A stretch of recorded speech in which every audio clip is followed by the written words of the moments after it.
நண்பர்கள் அனைவருக்கும் வணக்கம். இன்னைக்கு நம்ம இந்த வீடியோல சற்று முன் தமிழகத்தில் மிக முக்கிய 12 அறிவிப்புகள் வெளியாகியுள்ளன. ஸோ அது என்னென்ன அறிவிப்புகள் அப்படிங்கறத பத்தி தான் இப்ப நம்ம பார்க்க போறோம். வீடியோக்குள்ள போறதுக்கு முன்னாடி இதுவரைக்கும் நீங்க நம்ம சேனலை சப்ஸ்கிரைப் பண்ணலைன்னா உடனே சப்ஸ்கிரைப் பண்ணிருங்க. அப்படியே பக்கத்துல இருக்கக்கூடிய பெல் பட்டனையும் கிளிக் பண்ணிருங்க.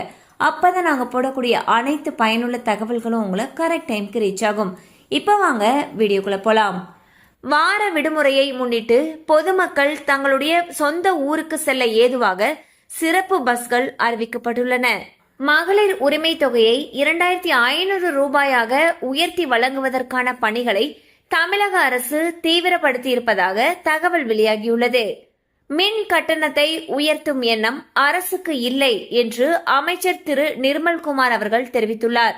10ஆம் வகுப்பு தேர்வு விடைத்தாள்களுடைய ஸ்கேன் காப்பி பெற விரும்புவோர் மே 22ஆம் தேதி முதல் மே 25ஆம் தேதி வரை விண்ணப்பிக்கலாம் என்று பள்ளி கல்வித்துறை அறிவித்துள்ளது.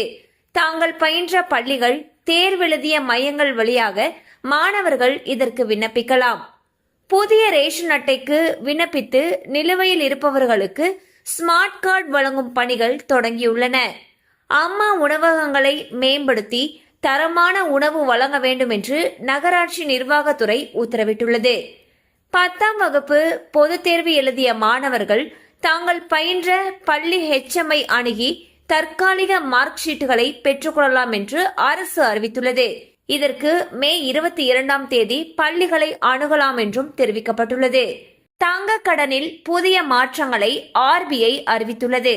அதன்படி 2.5 லட்சம் ரூபாய் வரை கடன் பெறுபவர்களுக்கு தங்கத்துடைய மதிப்பில் 85%, 2.5 லட்சம் ரூபாய் முதல் 5 லட்சம் வரை கடன் பெறுபவர்களுக்கு தங்கத்துடைய மதிப்பிலிருந்து 80%, 5 லட்சத்துக்கு மேல் கடன் பெறுபவர்களுக்கு 75% கடன் தொகையாக கிடைக்கும் என்று தெரிவிக்கப்பட்டுள்ளது.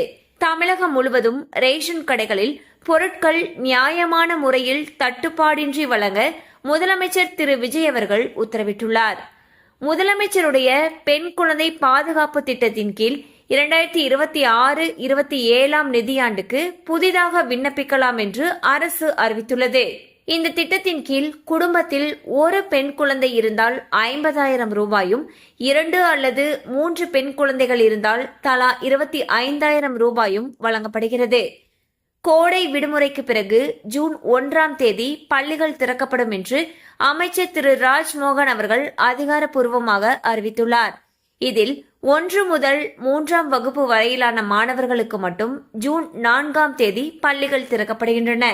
வேலையில்லா பட்டதாரிகளுக்கு 4000 ரூபாய் உதவித்தொகை வழங்கும் திட்டத்தை விரைவில் செயல்படுத்த முதலமைச்சர் திரு விஜய் அவர்கள் உத்தரவிட்டிருப்பதாக தகவல் வெளியாகியுள்ளன.